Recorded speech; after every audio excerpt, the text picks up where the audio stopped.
ಭ್ರಷ್ಟ ಆಡಳಿತವನ್ನ ಕೊಡ್ತಕ್ಕಂತ ಕಾಂಗ್ರೆಸ್ ಸರ್ಕಾರವನ್ನ ಕಿತ್ತೊಗಿಲಿಕ್ಕೆ ಇವತ್ತು ಬಿಜೆಪಿ ರಾಜ್ಯಾದ್ಯಂತ ಜೊತೆಗೆ ವಿಧಾನಸಭೆ ಒಳಗಡೆ 187 ಕೋಟಿಗಳ ಹಗರಣವನ್ನು ಮಾಡಿ ನನಗೆ ಯಾವುದೋ ಸಂಬಂಧ ಇಲ್ಲ, ನಾನು ಸಚಿವನಾಗಿ ಮುಂದೋಗ್ತೀನಿ, ಜೊತೆಗೆ ಕಾಂಗ್ರೆಸ್ ಹೈಕಮಾಂಡ್ ಜೊತೆಗೆ ಮಾನ್ಯ ಮುಖ್ಯಮಂತ್ರಿಗಳು ಸಹಿತ ಬಿ ನಾಗೇಂದ್ರನ್ನ ಮುಂದುವರಿಸ್ತೇವೆ ಅಂತಕ್ಕಂಥ ಒಂದು ಮಂಡ ಹಠ. ಆ ಹಠಕ್ಕೆ ಕಾರಣ ಅದಕ್ಕೆಲ್ಲ 187 ಕೋಟಿಗಳಲ್ಲಿ ಪಾಲುದಾಗಿದ್ದಂತ ಸಂದರ್ಭದಲ್ಲಿ ಅವಾಗ ಒಂದು ಭಯಕ್ಕೆ ಇವತ್ತು ಇಡೀ ರಾಜ್ಯ ಅಂತ ಹೋರಾಟ ಮಾಡಿದ್ರು ಸಹಿತ ಇವತ್ತು 187 ಕೋಟಿಗಳ ಹಗರಣ ಮಾಡಿದಂತ ಬಿ ನಾಗೇಂದ್ರವನ್ನ ಸಚಿವ ಸಂಪುಟದಿಂದ ಕಿತ್ತು ಹಾಕುವಾಗೆ ಇವತ್ತು ಬಿಜೆಪಿ ಹೋರಾಟವನ್ನ ಕಳೆದ ಒಂದು ವಾರದಿಂದ ಪ್ರಾರಂಭ ಮಾಡಿದೆ. ಆದ್ರೆ ದಿಪ್ಪು ಚರ್ಮದ ಕಾಂಗ್ರೆಸ್ ಸರ್ಕಾರ ಇವತ್ತು ಯಾವುದನ್ನು ಅಲಕ್ಷ್ಯ ಮಾಡಿದೆ. ಇವತ್ತು ರಾಜ್ಯದ ಮುಖ್ಯಮಂತ್ರಿ ಹೇಳ್ತಾರೆ ನನ್ನ ಬೆಳವಣಿಗೆಯನ್ನು ನೋಡಿದಿರ್ತಕ್ಕಂಥ ಬಿಜೆಪಿ ಹೋರಾಟವನ್ನ ಮಾಡ್ತಾ ಇದೆ ಅಂತ. ನಿಮ್ಮ ಬೆಳವಣಿಗೆ ನುಡಿಯಲ್ಲ, ನಿಮ್ಗೆ ಅವಕಾಶದ ಆಡಳಿತ ಕೊಡಿ. ಆದ್ರೆ ಇವತ್ತು 187 ಕೋಟಿಗಳ ಹಗರಣವನ್ನು ಮಾಡಿದಂತ ಬಿ ನಾಗೇಂದ್ರವನ್ನ ಸಚಿವ ಸಂಪುಟದಿಂದ ಕಿತ್ತೊಗೆದು ಇವತ್ತು ಈ ನೆವ ಮಾಡಿಕೊಂಡು ನೀವು ಬರಗಾಲವನ್ನ ಘೋಷಣೆ ಮಾಡ್ಬೇಕಾಗಿದೆ, ಬೆಳೆ ಪರಿಹಾರವನ್ನ ಕೊಡ್ಬೇಕಾಗಿದೆ, ಸಾಲ ಮನ್ನಾವನ್ನ ಮಾಡಬೇಕಾಗಿದೆ. ಇವತ್ತು ಮಾಸಾಸನ ಕಳೆದ 4 ತಿಂಗಳಿಂದ ವಿಧವಾ ವೇತನ, ಅಂಗವಿಕಲ ವೇತನ, ವೈದ್ಯಾಪಿ ವೇತನ ತಡೆ ಹಿಡಿದಿದ್ದೀವಿ. ಇದರ ಜೊತೆಗೆ ಇವತ್ತು ಸಾಮಾನ್ಯ ಜನ ಎಲ್ಲಾ ರೀತಿಯಿಂದ ಇವತ್ತು ಟ್ಯಾಕ್ಸ್ ಅನ್ನ ಮಾಡಿದೆ, ಮಣಿಪಟ್ಟಿಯನ್ನು ಜಾಸ್ತಿ ಮಾಡಿದೆ, ಮನಿ ಉತ್ತಾರಗಳನ್ನ ಕೊಡ್ತಾ ಇಲ್ಲ.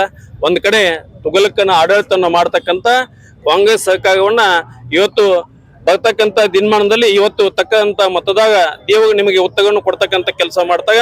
ಆದ್ರೆ ನಮ್ಮೆಲ್ಲ ಬೇಡಿಕೆ ಇವತ್ತ ಭ್ರಷ್ಟ ಸಚಿವ ಅಂತ ಬಿ ನಾಗೇಂದ್ರವನ್ನ ಸಚಿವ ಸಂಪುಟದಿಂದ ಬಿಡಬೇಕಂತಕ್ಕಂತ ನಮ್ಮೆಲ್ಲ ಬೇಡಿಕೆಗೆ ಇವತ್ತು ಸರ್ಕಾರ ಸ್ಪಂದನೆ ಮಾಡಬೇಕು. ಮಾಡದಿದ್ರೆ ಇಡೀ ರಾಜ್ಯದ ಇನ್ನ ಇವತ್ತು ನಮ್ಮ ರಾಜ್ಯದ ನಾಯಕ ಅಂತ ವಿಜೇಂದ್ರ ಪಾದಯಾತ್ರೆಯನ್ನ ಮಾಡ್ಲಿಕ್ಕೆ ಇವತ್ತು ತೀರ್ಮಾನವನ್ನು ಮಾಡ್ತಾ ಇದ್ದಾರೆ.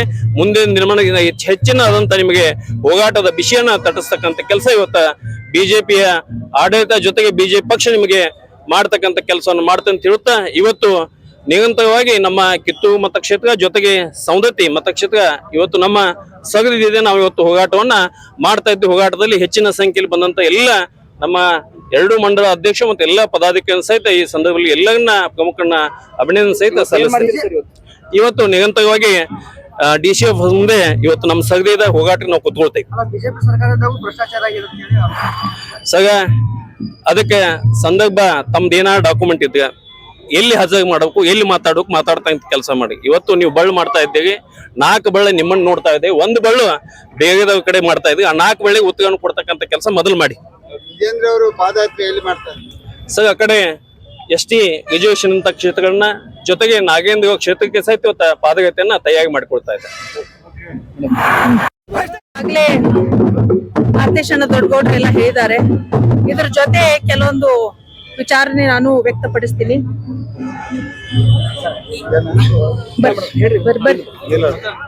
ಈ ಭ್ರಷ್ಟ ಬಿ ನಾಗೇಂದ್ರ ಅವ್ರನ್ನು ವೈಯಕ್ತಿಕವಾಗಿ ಏನಿಲ್ಲ, ನಾವು ಏನ್ ಒಂದ್ ರಿಕ್ವೆಸ್ಟ್ ಮಾಡ್ಕೋದು, ಇಷ್ಟೇನ್ ಹಗರಣ ಆಗಿದೆ ಅಲ್ಲ ಅದನ್ನ ಯಾಕೆ ತನಿಖೆ ಮಾಡುವಲ್ರು ಕಾಂಗ್ರೆಸ್ ಸರ್ಕಾರ? ಒಂದು.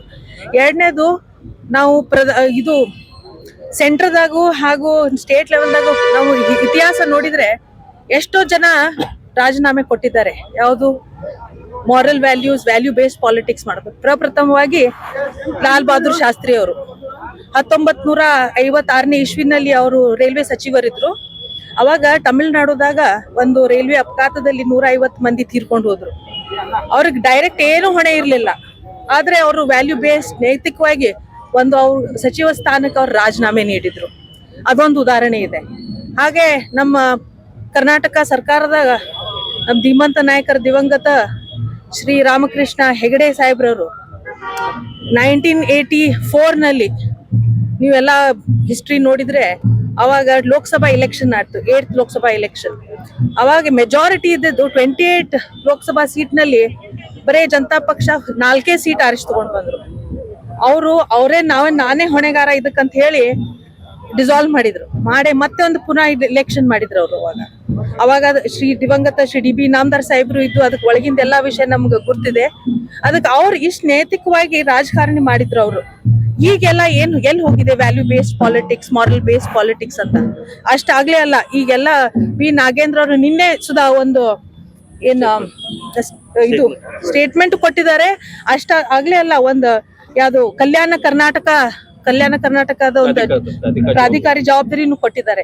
ಇದೆಷ್ಟೆಲ್ಲ ನಾವು ಬಿಜೆಪಿ ಸರ್ಕಾರ ಹೋರಾಟ ಮಾಡೋ ಮುಂದ ಇದು ಎಲ್ಲ ಒಂದ್ ಜವಾಬ್ದಾರಿ, ಎಕ್ಸ್ಟ್ರಾ ಜವಾಬ್ದಾರಿ ಸ್ಥಾನ ಕೊಟ್ಟು ಏನ್ ಬಿಂಬಿಸ್ತಾ ಇದ್ದಾರೆ, ಅದು ಹೋಗ್ಲಿ ಬಿಡಿ. ಈಗ ಮೊನ್ನೆ ಎಷ್ಟೆಲ್ಲ ನಾವು ರೀಲ್ಸು ಅಧಿವೇಶನದಾಗೆಲ್ಲ ನೋಡ್ತೀವಿ. ಸನ್ಮಾನ್ಯ ಮುಖ್ಯಮಂತ್ರಿಗಳಾದ DK ಶಿವಕುಮಾರ್ ಸಾಹೇಬ್ರವರು ಏನ್ ಹೇಳ್ತಾ ಇದ್ರು, ನಾನು ಎಲ್ಲಾ ಜನರಿಗೆ, ಎಲ್ಲಾ MLA, BJP MLA, Congress MLA ಎಲ್ಲಾರ್ಗೂ ನಾ ಮುಖ್ಯಮಂತ್ರಿ, ನೀವು ಅಲ್ಲಿಂದ ಟೀಕೆ ಟಿಪ್ಪಣಿ ನಿಮ್ದು ಬೇಕು, ನಾವೆಲ್ಲ ಸಹಕಾರ ಮಾಡ್ತೀವಿ ಒಂದೆಲ್ಲ ಅಂತಂದ್ರೆ, ಈಗ ನಾವು ಹೇಳ್ತಾ ಇದೀವಲ್ಲ ಬಿಜೆಪಿ ಸರ್ಕಾರ ಈಗ ಆಗ್ತಾ ಇದೆ. ಮತ್ತು ಪ್ರಾಥಮಿಕ ಒಂದು ಏನ್ ಇದು ಮಾಡಿದ್ದಾರೆ, ಅವರು ತನಿಖೆ ಮಾಡಿದ್ದಾರೆ, ಅವ್ರಿಗೂ ಎಲ್ಲ ಒಳಗ್ ಗುರ್ತಿದೆ ಏನಿದೆ ಅಂತ. ಸೊ ಇದಿಷ್ಟೆಲ್ಲ ಗುರ್ತಿದ್ರು ಸುಧಾ ಅವ್ರು ಯಾಕೊಂದು ಒಂದು ಗಟ್ಟಿ ನಿರ್ಧಾರ ತಗೋವಲ್ರು ಅಂತ ಹೇಳಿ ಬಯಸ್ತೀವಿ. ಆಗ್ಲೇ ಮತ್ತೆ ಕಾಂಗ್ರೆಸ್ ಸರ್ಕಾರದಲ್ಲಿ ರಗಡ್ ಮಂದಿ ದಿಗ್ಗಜ ಇವ್ರು ಸಚಿವ ಸ್ಥಾನ ಆಗ ಅವ್ರು ರಗಡ್ ಮಂದಿ ಹಿರಿಯರು ಹೋದಾರು. ಅವ್ರನ್ನ ಬಿಟ್ಟು ಇವ್ರನ್ನ ಯಾಕೆ ಬಿ ನಾಗೇಂದ್ರನ್ ಮಾಡಾಕತ್ತಾರ ಅಂತ ಹೇಳಿ ನಾನು ಈ ಮುಖಾಂತರ ಅವರಿಗೆ ಕೇಳಕ್ ಇಷ್ಟಪಡ್ತೀನಿ. Thank you.